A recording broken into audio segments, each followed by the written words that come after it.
Greetings, greetings, greetings, everybody. I hope y'all had a great weekend and a good day today. We're only up to 14, but we'll give everybody a minute or two more before we get started.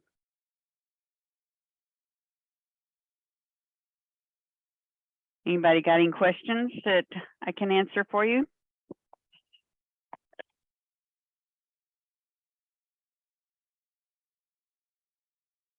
Well, thank you, Angeli. I had a good weekend. Super. Thanks, Jennifer. And good evening, Brianna.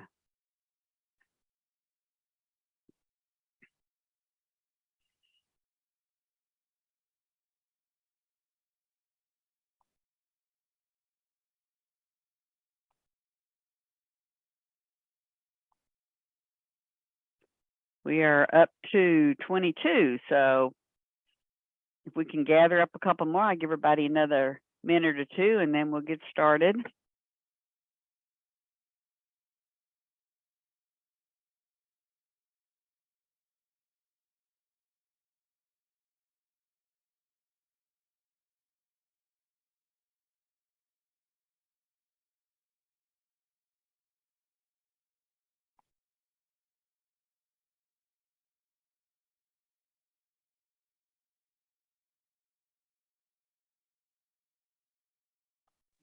Professor, there's people in the group chat suggesting that they're still in the waiting room.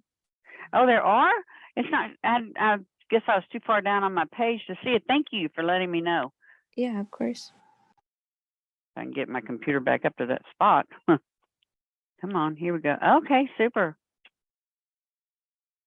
I was down at the bottom of the chat and didn't see it.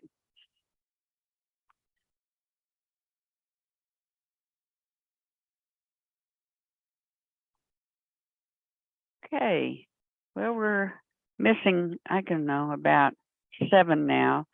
Okay, so let me just give y'all a little header on what we're going to do tonight. I'm going to show y'all a video that was done last year during one of my classes last semester about Navigate and Navigate 2 that y'all have an assignment on this week. And it'll answer a lot of your questions. And then after we look at the video, then I'm going to show you an example of what the question part should look like, because that's usually what shakes people up. And then we'll discuss how you're going to upload the other part of it. And then after we do all that, then we're going to look at chapter 5.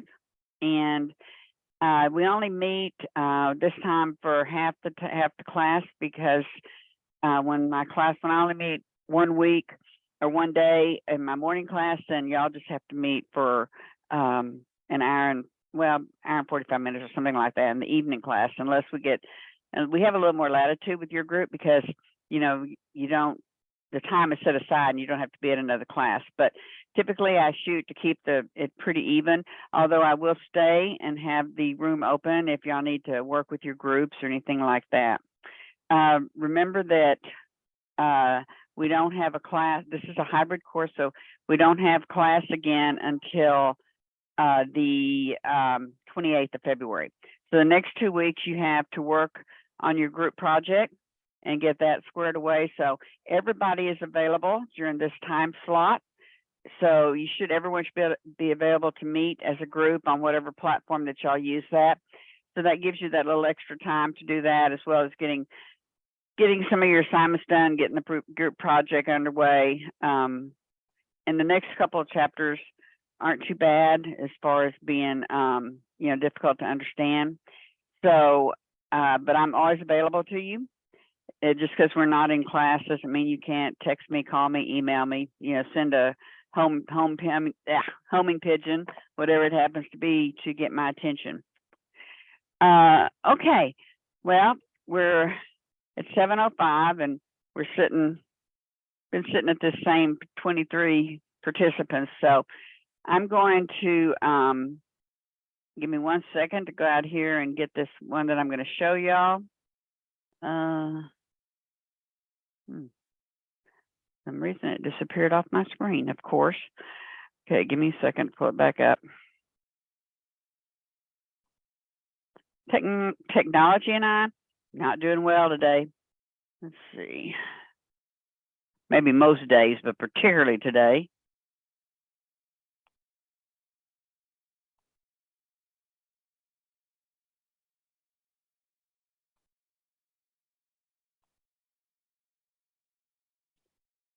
Come on. All right. All righty, let me get down to.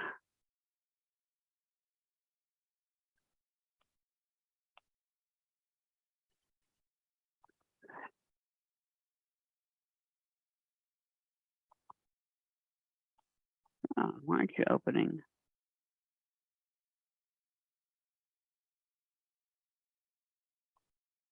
Okay, YouTube is acting up. Give me a second. Go back in again.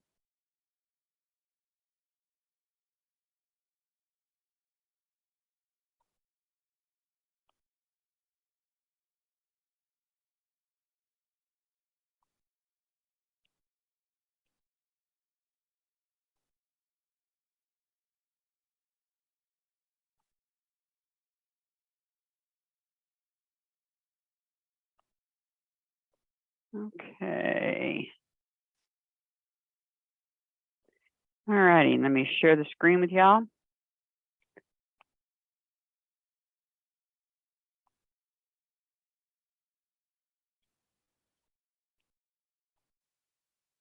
It was going to be that we'd be up and rolling by right now. I guess maybe I need the reggae music to get started in the morning too. So I think I spent 15 minutes hunting for my phone. I don't know what in the world, how I managed to lose that thing. Okay. Well, just a little bit about marketing research until Stephen gets here. Marketing research is really important, particularly in any kind of in healthcare, because you need to find out what it is that your target group is looking for. If you decide to do something with like a new, let's say you decide you want to add a new orthopedic wing to the hospital. Well, you need to research it first because that's a lot of money, a lot of time before to see if your target group actually really would use a new orthopedic wing. So research comes into every single thing you do in marketing, in healthcare, anything for that matter. If you want to find out why your emergency room is not functioning well, why the attendance is down, why, you're not pumping people through, then you need to do some research and figure out, who's your competition, what's going on outside the hospital that might be keeping your emergency room from operating at full capacity. So there's a number of ways that you'll have to use that marketing research. And I see that Stephen just joined us. I think I just let him in. Stephen, are you there? Or not? Maybe he's still, there we go. No, my mute button is on. Okay. Well, don't feel bad. Don't feel like the Lone Ranger. I couldn't sign in this morning because I couldn't find my telephone. Oh, details. I'm telling you, so I'm thinking the students probably thought I wasn't going to show up today or something. So anyway, okay, students, we've got Stephen Webster with us today. He's actually on the East Coast, so I want to thank him for joining us. It's 11 o'clock, I think, where he's at, but he won't be joining me tonight because he would be way past his bedtime at my 7 o'clock class. True enough. So y'all can feel lucky. Y'all get him in person. Y'all need to ask all the questions you need to ask, and then hopefully you'll be asking the ones in my evening class the last two. So Stephen, I'm going to turn it over to you. All right. Do I have sharing rights? You can get them right now. All right. Terrific. Okay, you should have them now. All right. Let's see. What do I have to do here? What am I going to do? Okay. All righty. Well, thank you very much, Professor Martinez. This is a twice a year thing that we do with you, with meeting with all your students, which is always good fun for me because it's great to actually get FaceTime with students. What we're talking about are our healthcare scenarios. And in this particular case, these are healthcare scenarios around healthcare marketing. Hopefully you are seeing my screen. Are we good with that? Yeah. Now I'm muted. Yes, we can see you. Okay, terrific. All right. So this is the beginning of the healthcare scenario. And what we do with the scenarios is it's a combination of scenes and information that makes a case study come to life for you as the students. We end up presenting you with 4 different scenarios of circumstances where you are going to need to be the you're going to have feet on the street, and you're going to have to come up with solutions and suggestions that will work for the particular institution. In this particular case, it's Bright Road Healthcare Systems. So this is the beginning of the scenario, and I'm just going to kind of walk you through how everything works and what you're going to be doing here. So we're going to continue here, and we're going to meet with Blake Hines. And she's going to talk to us here. And I just want to see, hopefully I can turn on my sound and we're going to hear what Blake has to say. Thank you for meeting with me. I You know you're turn on meeting the with closed- Amit, our marketing closed caption director, after this, but in the upper I wanted right. to give you an overview first before you dig in with him. I have an important marketing project that I'd like you to work on. We're looking at ways to expand our online marketing presence to reach a larger audience. So now you are presented with 3 different responses here. Depending on the question and the circumstance, it could be that there is a definitively right answer. It also could be that all of the answers are equally right, and all of them need to be dug into. So what you're going to do is you're going to pick a choice, and we're going to pick that first one, and she's going to respond. Well, we currently have a website and a social media page, but we don't feel these are being utilized in the best. So I'm going to interrupt Blake's discussion. And so you work your way on down through the scenario by clicking on the various responses and providing your response to what the person that is on the screen is talking about. Now is probably a good time. We can click on the menu, and you can see the various pieces of the scenario. So the first one is meeting with the CEO, and that's scene 1. And then we've got scene 2, meeting with the marketing director. And I'm just going to kind of jump ahead to that particular scene. And we're going to see that we're going to be meeting with Meet Patel, the marketing director, and we're going to talk about what's going on there. And Hi. here is Amit. It's nice to meet you. I'm glad you'll be helping us. You don't need to listen to all the things that Amit has to say. So as you work your way on through, scene 3 is actually getting an email from Amit, and you're going to get a fictitious email. It's not truly an email, but here it is, and you're going to be gathering information here, and there are some dummy sites. There's a dummy website and some dummy social media information. Again, that's going to be stuff that you're going to need to include as you work through the various pieces of the case study that you're going to be working on. Ultimately, there will be a quiz, and I always do very poorly when I do these quizzes. And it's simply a matter of starting the quiz, putting your name down, and answering each of the quizzes, each of the quiz answers. And in order to get this done, I have to actually do these questions. You'd think I would get them right after all these years of doing this, but I never do. You can take this quiz as many times as you want, and Professor Martinez may have some opinion on how she wants you to handle this. But as you work your way on through and you answer the questions, and there are 10 of them, I got that one right. I'm very excited. And I got a whopping 40%. What you can then do is save the results, and that when you click on Save Results, that will create a PDF with your responses.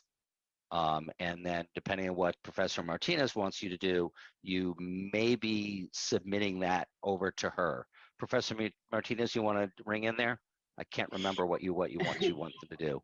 Yeah, once that saves a PDF, there's a spot in the Dropbox for you to upload it. It says navigate 1-1 or whichever one you're on, answers to questions or something, or questions, maybe just says questions. There's two different places in the Dropbox for each of the scenarios. One is for your answers to the whatever task they assign you to do. And then the other is just to upload the PDF of these questions. So clicking on save results moves that on forward. And the next piece is going to be your recommendation. Now, we create a faux environment for this recommendation. And Professor Martinez, however, would rather you not use this particular interface, but to take the exercise that you're going to see right here and do that in a Word document or a Google Doc document or something along the lines where you can actually write and edit and carefully work your recommendations. So I don't know about you, but if I'm writing 500 words to somebody as important as Amit Patel, I'm not going to do that in one shot. I'm going to write it. I'm going to let my brain wander a little bit. I'm going to rework it and edit it and tune it up before it's done. And that's the document that Professor Martinez wants you to upload into the Dropbox. And I think there's a separate place for that specific recommendation. Correct. And so when you click continue, you're going to see this faux email. Do not do the work here. Do the work in a Word doc or some other word processor. And that's the document that you're going to send to Professor Martinez in your LMS. And then you're going to click this faux send. And again, that does not actually send an email. It's just a pretend interface. And ultimately, here is view save your results, and that's going to include my faux answers and my quiz questions. And that's going to be sitting right there. It's a pretty cool interface. It brings things to life. It takes them off the page and makes the situation far more real than just kind of reading stuff in a book. And that's the whole idea between these around these scenarios. Professor Martinez, anything that I've missed that I usually cover?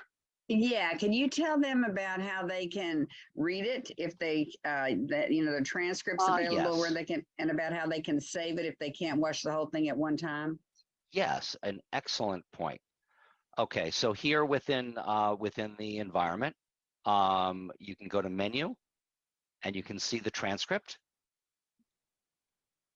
And that transcript is going to provide you with all the players that are in the program, and you're going to be able to see the text of the questions, and you can read that information and gather that stuff if you want. You can do it side by side if you'd like, and you could print that PDF. When you close this, you can save your results, and it will bring you back to where you left off if you were partway through things. Although generally you can probably get through each scenario in one sitting, at least to the point where you are starting to work on your recommendations or whatever the key deliverable is. Closed caption is up here in the upper right, and you can toggle that on and off, and you can move go to a previous scene or the next scene depending on where you are in the scenario. Questions? Things that They may have they might have a question about, most of them have just now gotten hold of the numbers to sign in, Mm-hmm. is there any kind of, if they're having issues, I know used to I'd have them call that other group, not y'all, but y'all do all your own tech stuff now, right? That's correct. Yep. And- So if you have any questions for, we can go here to, here is a phone number and an email address for tech support. And I'll copy that and I will pop that into the chat so that you can all grab that. And is that like 8 to 5 or Monday through Friday? 8:30 to 8 Eastern time. Okay, so that would be 5:30 to 5 our 5:30 time. to 5. Yep. Okay. Okay, y'all make a note of this. Okay, and do you know right off the hand, because I've had several questions in years gone by, like they get what they buy typically is your package combo with the ebook and the Navigate 2, and there's 2 different number sets. And, you know, sometimes they end up getting different lengths of numbers like 10 and 14 or whatever. Do you know, have any idea, or is it different from time to time, which one belongs to Navigate? How many numbers typically signs you in? So there are going to be 2 pieces to the puzzle. There's going to be an access code that you purchase, and that is that's a numerical 10-digit number. And in addition to that, there is a course ID, which will put you into Professor Martinez's class. That is going to be a 6-character an alphanumeric code. Okay, And I don't use the course ID. you don't use the course ID? Okay. No, I just have them click through. Yeah. Okay, so you can launch the open enrollment course. You don't need to worry about a course ID. Right. But yes, but the access code is 10 digits, and it's a numerical code. And is that for the Navigate and the ebook? Yeah. Okay. And you're going to go here to redeem the code right up here. We're not seeing code. You're not seeing it. Okay. We're just seeing, all we're seeing is the picture of the Navigate. Okay, that's obviously, then I need to change my share. My apologies. Let's do something a little different.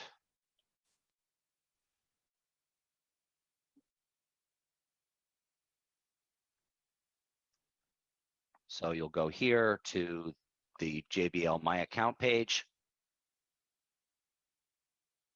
and you can redeem an access code either right here or in the upper right where it says redeem code. So you're going to click on redeem access code, agree to that, and then enter the access code. You can see all the ones that I've redeemed earlier. Not that they're going to do you any good because they're all redeemed. Okay. Terrific. I guess. All right, students, do y'all have any questions? Have y'all tried it and had any trouble? Any questions that Stephen hadn't covered today? This is usually a pretty vocal group. I don't know what's going on. It's still early in the morning. I get it. Anybody? We've only got him for a minute or 2 more.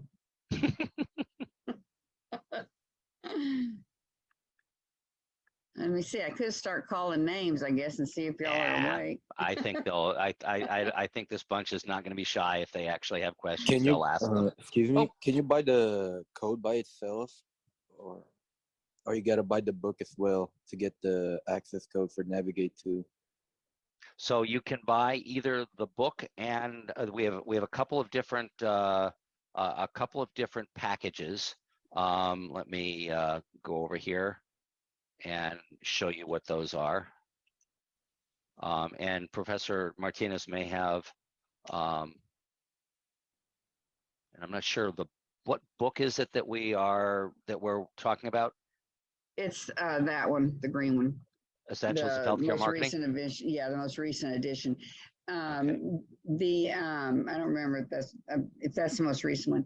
The problem arises is that we get a pretty good deal on the ebook, and the access code is like $69.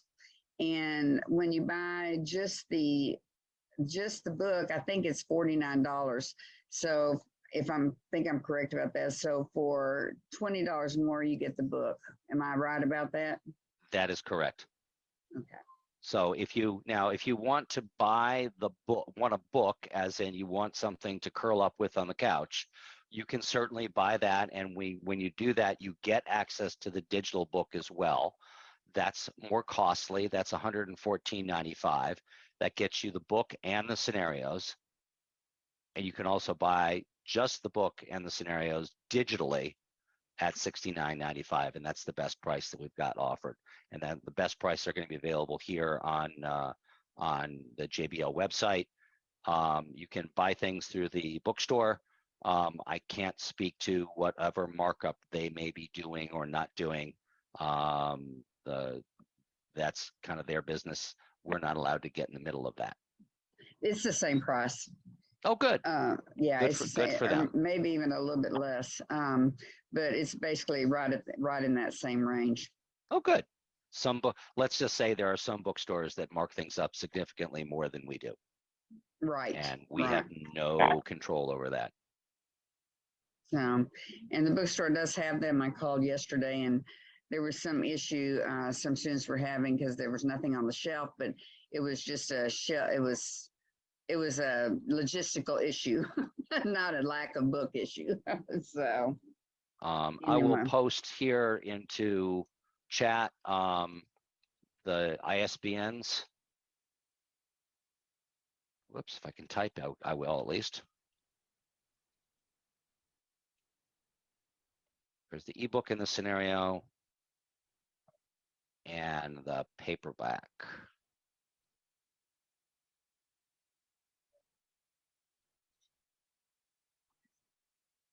Okay, any other questions, students? Because he's the man to answer them. Because in most cases, I'll have to tell you, you're going to have to call the tech department because I don't know the ins and outs of it. I just know the end result. So, any other questions? Yeah, I had a Once we question. redeem the access code, we would get access to the book and the navigation thing. That's correct. Okay. That's correct. You will see. Let me just pop over to my account.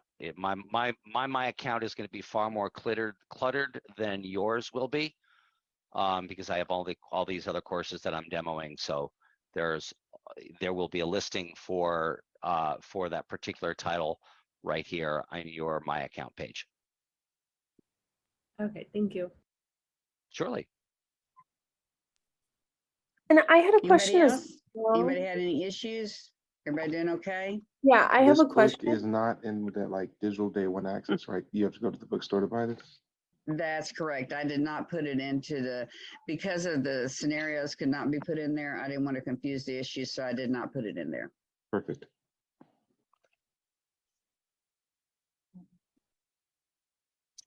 Can you guys hear me all right? Okay. Everybody Terrific. good? Well, I wish you all well. Have a great Oh, term. can you hear Great me? fall. And I'm sure if Professor Martinez's history is any example, you're going to enjoy this class tremendously. Thank you so much, Stephen. And I appreciate your coming and visiting with us. And I hope you have a great day. I know you're considerably cooler back there. Hang on, than Julie, we are one Yes, here. we second. Oh, are. sorry. That's okay. We've got This the beginnings of fall in New England. It must be it's a very nice recording, because so we that's why have, he's not it's hearing been you. like 105 degrees. Give me 1 second. Okay, I'm going to stop sharing. Now, Julie, what's your question? Oh my gosh, I am so sorry. Oh, The that's panic okay. was No, if you can't. I kind of have a tendency to want to say something to him also, believe it or not, and I know it's a recording. Oh my gosh. Whew. Okay, I have a question because when I typed in my access code, it said that I have the ebook access and then it also said I have the scenarios, but now it no longer says that I have the scenarios and it just says ebook access. So do I have to purchase? I have No. to purchase the scenarios? No, you have it. Something just happened. There was some kind of glitch. Did you get it at the bookstore for like $69? I think so, yeah. Yeah, you have it. I don't exactly know what the glitch is, but I have run into that before with students. When you go into it, did you just click through where it asked for a teacher ID? I think I may have just clicked through that. I'm not sure, but now when I click on it and I try to open it up, it just goes directly to the ebook and there's no like scenarios or anything. For Really, me. there's no content area that you can See. that'll Contents. Up here. let you choose. Yeah, there's like a table of contents. Let me see. Strategy.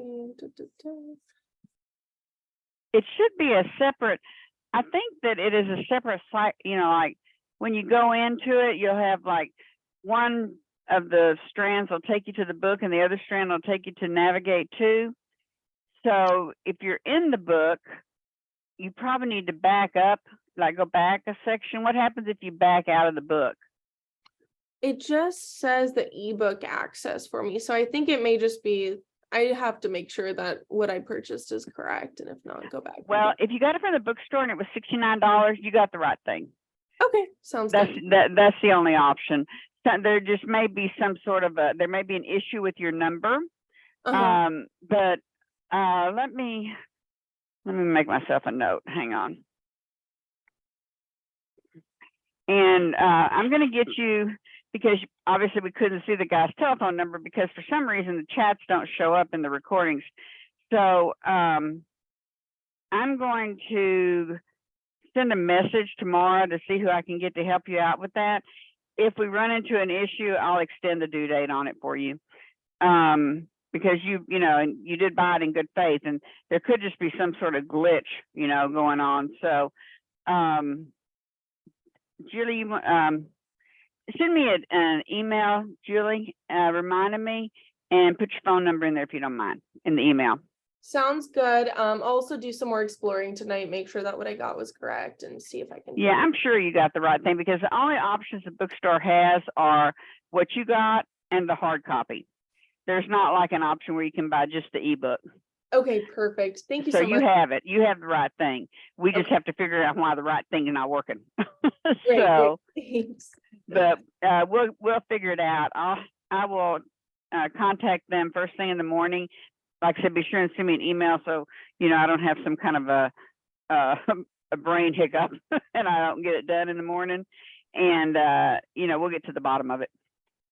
Will do. Thank you. You bet. Professor, I have another question as well. Kathleen. I ended up ordering the rental and I have the hard copy, but it was like $15. But now I'm realizing that the scenarios I don't think were included. So No, it's they're not not. it's not possible to just purchase the scenario, right? No, you can, but you have to get it through Jones Bartlett. And they don't sell this scenario. Well, sometimes they do at the bookstore and sometimes they don't. But my recommendation is to go on the Jones Bartlett homepage and buy it direct from them. It's $49, I think. So is that the ebook? Because I'm looking right here and there's 4 options. It's the paperback and the ebook, 365 days of the ebook and the scenario, and the paperback and the scenario. So okay, the ebook and the scenario is $69, but there is an option. You may have to call their customer service. There is an option to get just the ebook, and I think it's $49 or $50. Most people opt to go ahead and get the not the ebook, just to get just to navigate. Most people go ahead and get both because it's you know, just it's $15 more, I think, and then you have the option of, you know, being able to search for things in the ebook and, you know, electronically. But I know that in years gone by, they've also sold just the scenarios for like, I think it's like $50. Oh, okay. I'll look into it. Thank you. Can you return the rental book, or is it too late? No, I think I can return it, so I might just do that instead. Yeah, if you do that, then you could just buy the ebook, unless you just like did you buy the hard copy, the hard copy? Yeah, I got the hard copy. Okay, so unless you just like the hard copy, you know. Yeah, no, it's okay. I'll probably just do the ebook. Everything's digital now. Yeah, you know, I like to feel it in my hands too, to tell you the truth, but it's just so much cheaper, you know, to go with the ebook and, you know, no one likes to spend a lot of money if they can avoid it, unless you're going to have a good time with it, and that doesn't provide a good time.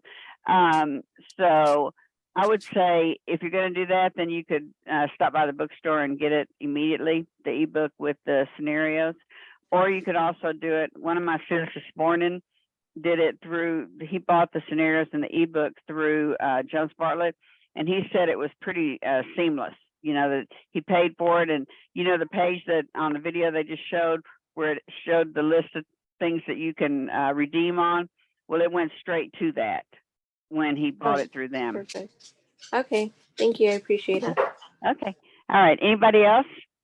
I also had a question. Sure, Catherine. I have the ebook and the scenario, but were we supposed to enter a course ID? No. Okay. No. Yeah, you just click through it. I don't use the course ID because that has other things in it, like our activities and stuff, and I don't have y'all participate in that. So when you go in, you just click on through it. Okay, thank you. Uh-huh. Anybody else? Okay. All right. So what we're going to do now is I'm going to go to one of my classes from another semester and show y'all what the questions look like, because that seems to be what people have the most trouble with, is knowing what to upload. So give me a second to pull up another class, and so I can show it to y'all.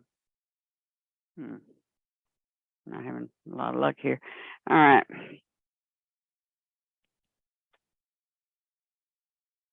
Don't know why it shut down on me. Okay.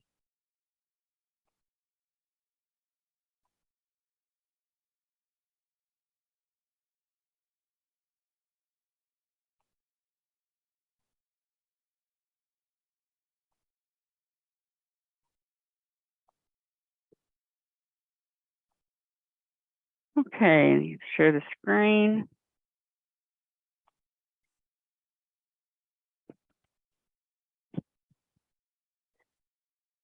And I'm gonna, when you look at your screen, it's gonna look just like this. You're gonna see the navigate to category. Then you'll see scenario 1, proposal answer, and scenario 1 questions. Now the questions that I'm gonna go in and show you on what you're gonna be uploading. Stephen showed y'all the questions, like you get 10 questions and then you just answer them to multiple choice. After you do that, it gives you the opportunity to download it. And when you download it, this is what it's going to look like. It's going to have these 5 scene completion, 5 questions that you've gone through, or 5 parts of the scene. And then you're going to have the assessment results. And it'll be 10 questions. And this is what you're to download and save it to your computer and then upload it into the Dropbox. This is the section that says scenario 1 questions.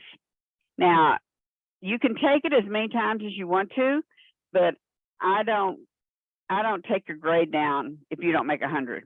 I just want to be sure that you took it, you knew how to do it, you answered the questions as best you could. Now, if I was a student, I'd probably take it till I got 100, because that's just the way I am. But it's not going to hurt your grade one way or the other as long as you complete it, and this is what you upload. This is one of the things that you can upload as a PDF.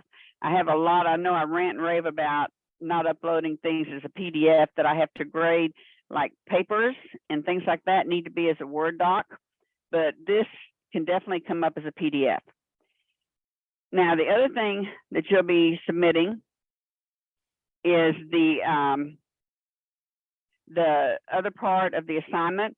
And the other part of assignment is that the lady that's doing the virtual internship, she's going to give you an assignment at the end of the series of the virtual internship series.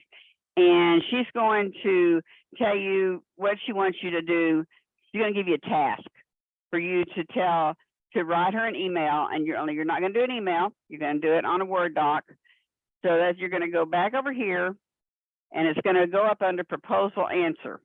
And I'm just going to pull one up, and I don't have any idea if I don't remember if it was done right or wrong or however, but I'm going to pull it up and just show you what it should look like. It should be on a Word doc, and you're going to have a cover page with your name and all the information on it, APA style cover page, and then you're going to answer her question.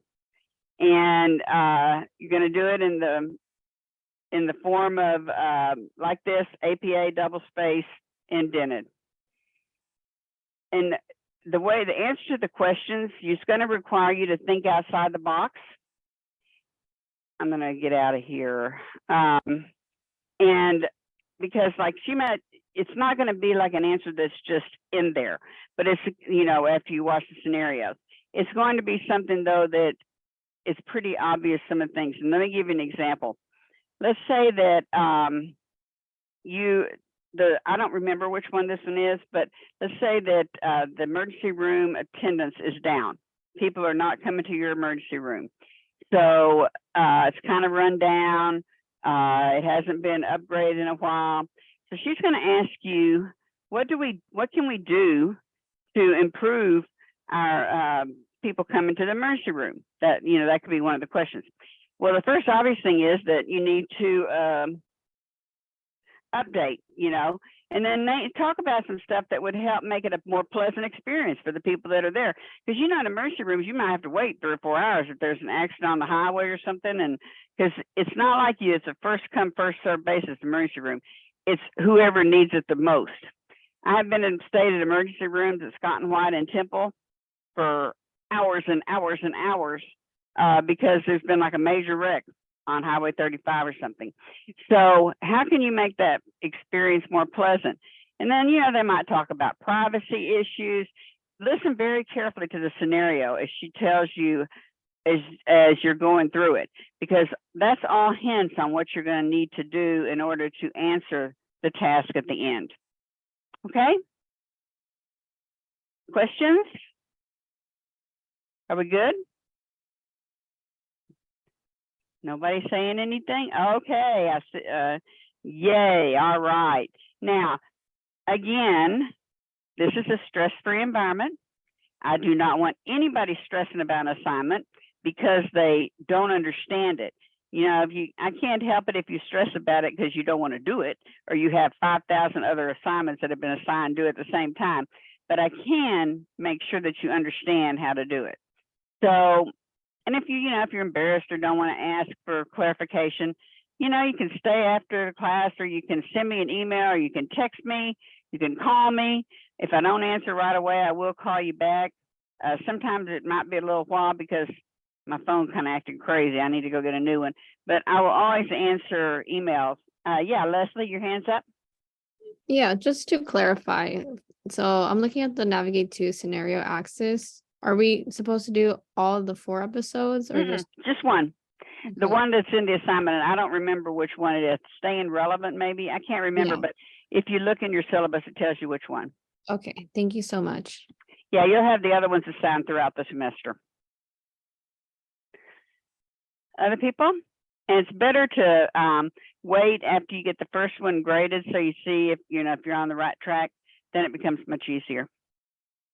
Okay. All right. Super.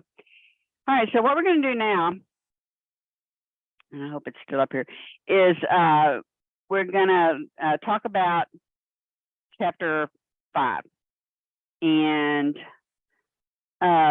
market research. Really important part of research. A lot of times when people think about marketing, they think of it as only like basically the selling or advertising. But marketing is so much more. It's like it's the whole thing. It's the whole big picture, not just a piece of it. It's composed of all those other little pieces. So what we're going to visit about tonight is the whole of marketing research. And, what do you do? And I'm going to tell you right now that when you start working, when you graduate, even during your internship, there's going to be a certain, they're going to believe that because you're young and in school and hip, that you're going to know all about social media. And you're going to know, all about things like that. And so you might be assigned to run the social media. They might be having you do the the YouTube or the Twitter, because Twitter, a lot of the hospitals and healthcare places, have the Twitter account going all the time. So don't be surprised if you don't put your marketing information right into use right away, because a lot of the old guard aren't that familiar with marketing, with social media. And so many of the healthcare facilities are moving towards social media. It's cheaper, and it has a certain target group that people are using it. Even people in their 70s and 80s, 90s are using like Facebook. In fact, I saw an article here a while back that said a lot of the people your age are not using Facebook anymore because their grandparents are on it, So social media is here to stay. So hospitals need to learn how to turn it to their advantage. Okay, so let's look at the marketing research process. Before you can set off on a marketing campaign, you have to recognize whatever the problem happens to be. Why is our emergency room not being utilized?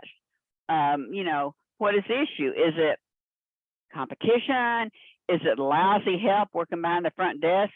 Is it, not enough people there, so you have to wait longer than even expected?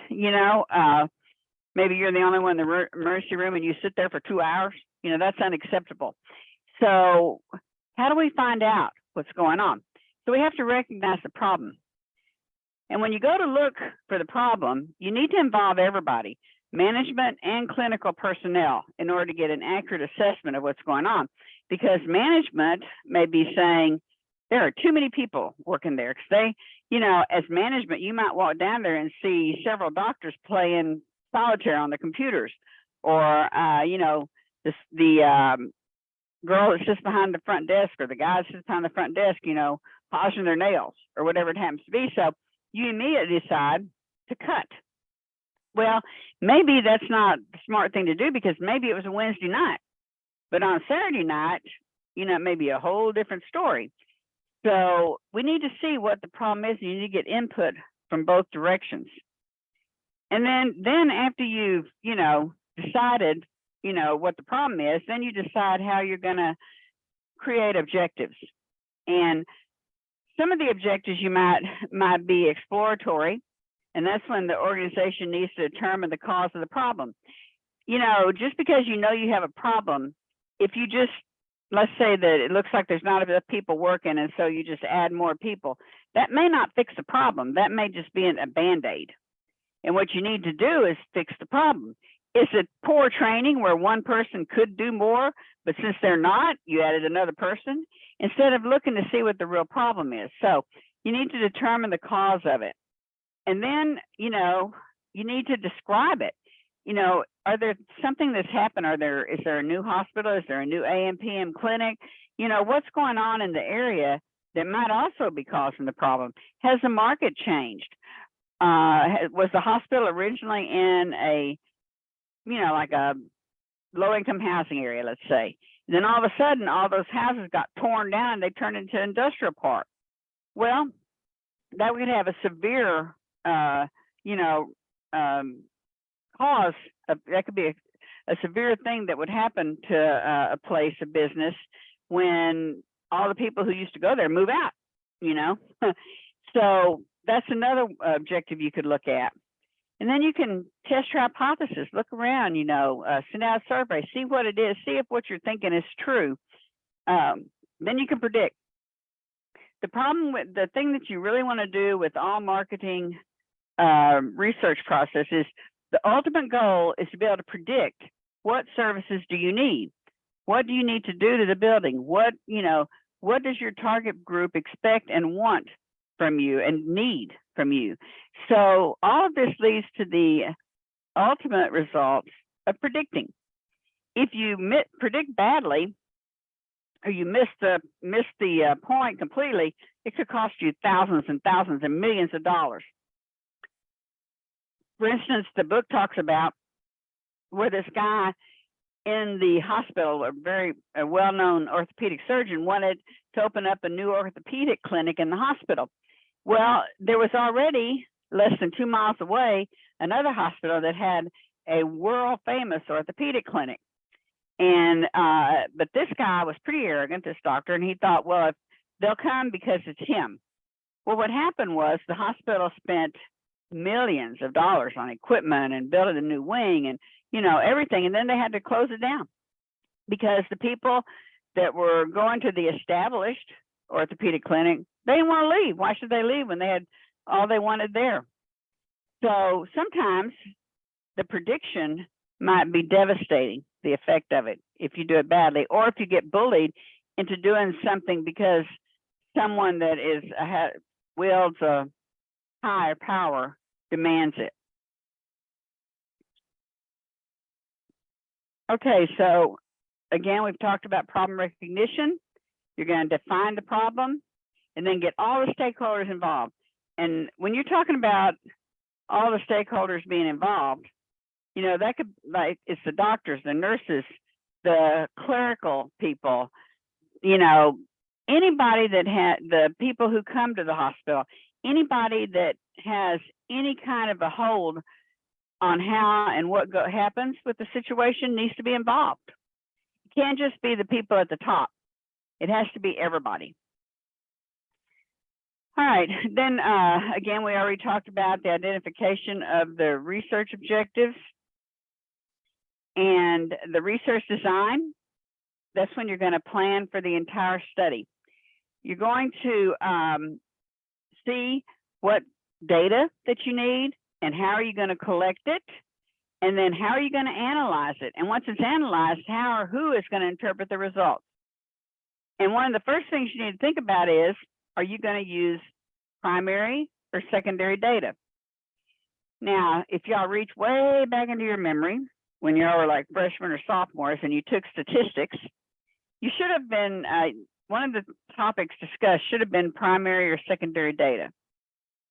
Primary data is when you collect it yourself. It's when you build the survey and you distribute the survey and you get the survey back and you upload the results of that survey into SPSS or one of the data software that analyze it for you. That is primary data. It is firsthand. You did the work.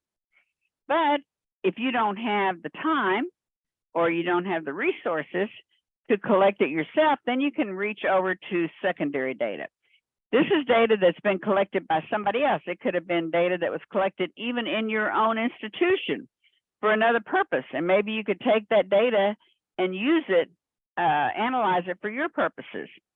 And there's one huge secondary database that a lot of people use. Anybody remember from their statistics which one that is? You do it every 10 years. Nobody's going to yell out? The census? That's it. You got it. Thank you so much for sharing. It is the census. And let me tell you, the census, they ask so many questions and they do so many things to that data that it can just, you just wouldn't believe how rich a source it is. But there is a problem in that it's not user friendly. You can't just go into it and say, tell me how many people live wherever, you know. It's, you have to know how their algorithms. Now, at least you did a few years ago. I'm sure they've improved it.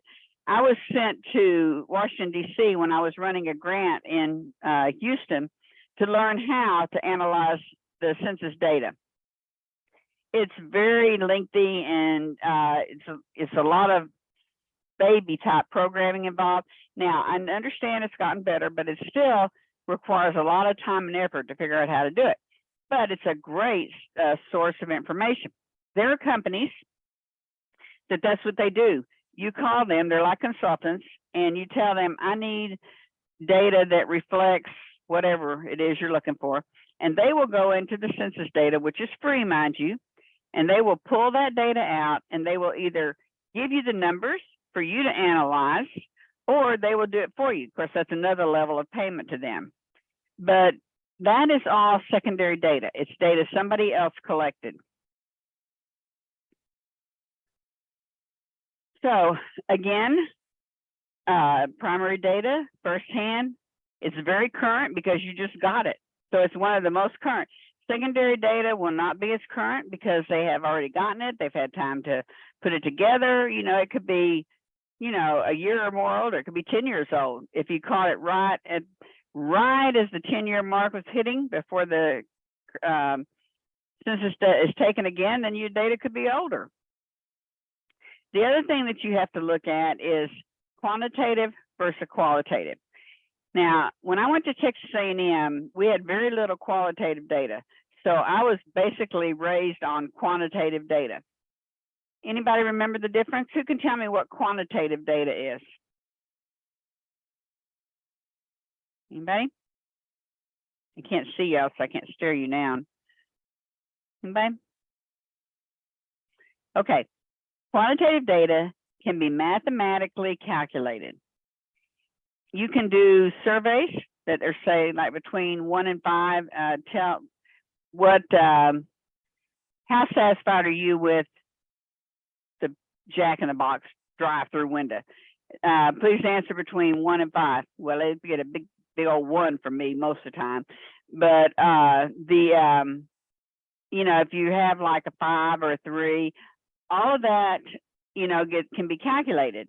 That data is then, once you collect the surveys, that data is then loaded into Excel or SPSS or Minitab or SAS, one of the programs that allows you to analyze it.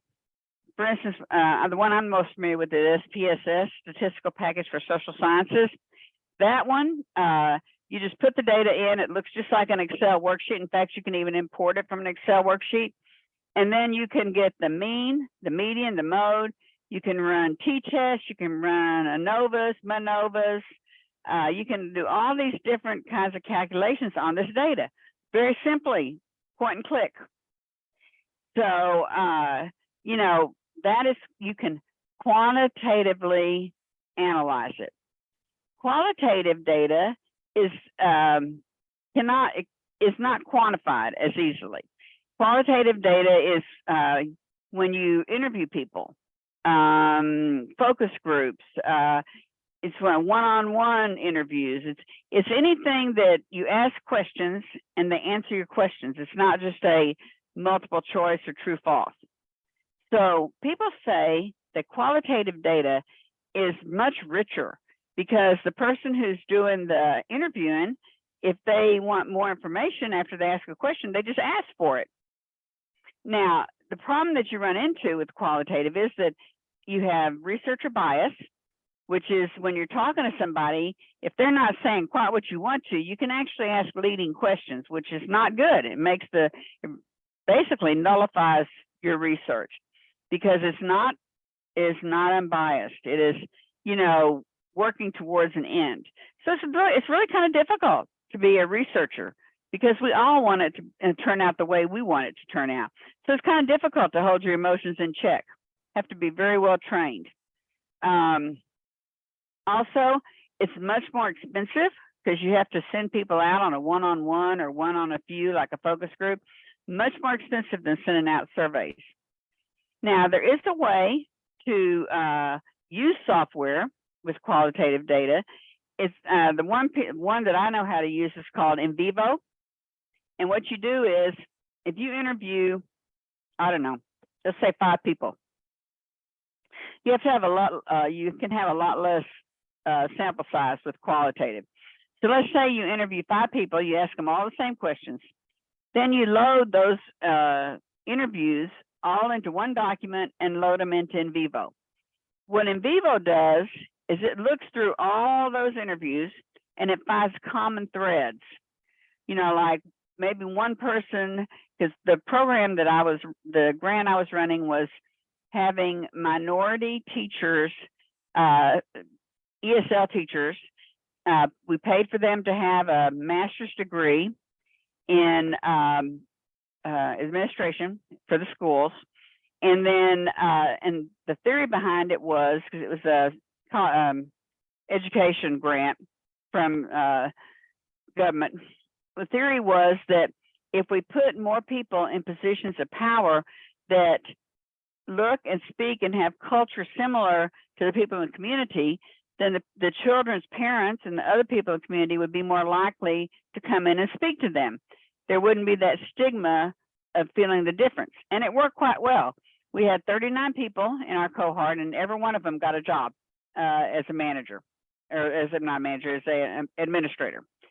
So anyway, we interviewed people, successful minorities who were administrators, principals, vice principals in the public schools in the Houston area. And so we were looking for commonalities in their experiences. And it worked pretty well, that software. You know, like what were some of the things, you know, that they all had in common? And you can find that out only through qualitative studies. So qualitative studies have their place. They are, like I said, more expensive and more difficult to write up. When I was working for the University of Houston, I was the statistical member of all the PhD program classes that PhD students who were going through that department. And when it was a quantitative PhD, it would be about 180 to 200 pages. And so, you know, that was pretty easy reading. That wasn't too bad. When it was qualitative, it would be like 800 pages because they have to write everything down. So when I would see a qualitative one come in, I would just want to sit down and cry because I knew it was going to be hours and hours and hours. So it's much more intense, but it's got its place because it's much richer data. Okay, this just shows a chart. This is in your book, and it just shows the different ways you can go down the flow chart if you're using primary data or if you're using secondary data. You can look at that in your book. This is some types of qualitative data that can be used, the Nielsen ratings, medical mystery shoppers. People are analyzing cameras that are watching people now. You know, everybody's got some kind of camera, you know, doorbell cameras. I saw, I was reading something about the consumer tech show that they have in Vegas, and they showed 3 or 4 ring type cameras for vehicles. And I'm thinking that looks like a pretty good deal to me, because if somebody's trying to get in my truck and it came on my phone, I'd be screaming, you know, to get away from my truck. So, you know, that's just one more adaptation. So there's cameras everywhere.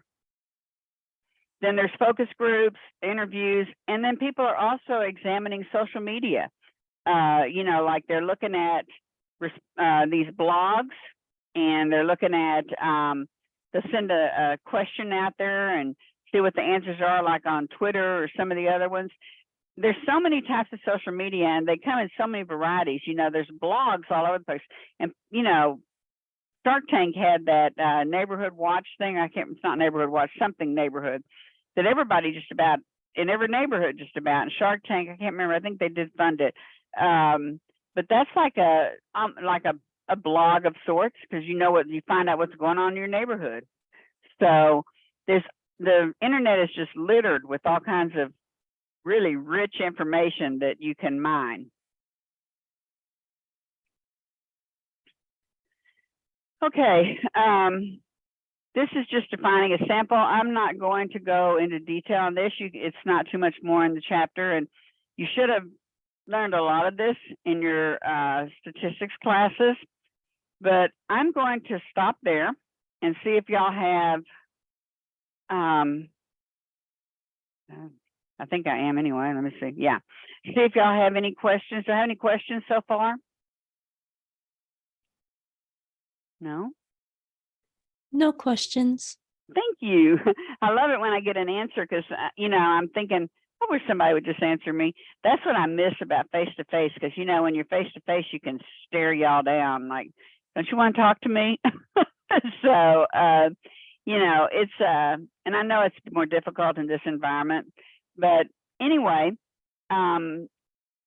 if we don't have any questions, what I'm going to do is I'm going to open up, let's see, I see there's a bunch of something in my chat room that I haven't seen. Oh, good, I got answers here, I just didn't see it. Okay, I'm gonna open up the breakout rooms, and y'all can self-select into the breakout rooms. if you want to, if you feel like you want to meet with your group tonight. If not, I'm okay with calling it a night. Remember that we don't meet again until February 28th, but I will be sending you regular emails out, reminding you of things that you have to do, kind of like the one I sent out Saturday or Sunday of this weekend, reminding you of what's coming up. And I am always available. So, you know, you can always get hold of me, call me, email me, carrier pigeon, whatever it happens to be, and be persistent. If you don't get an answer right away, try a different method, you know, because like I said, sometimes the phone's acting up, but almost 9 times out of 10, I will answer quickly or I will catch an email. Okay, so I'm going to, let me stop the recording.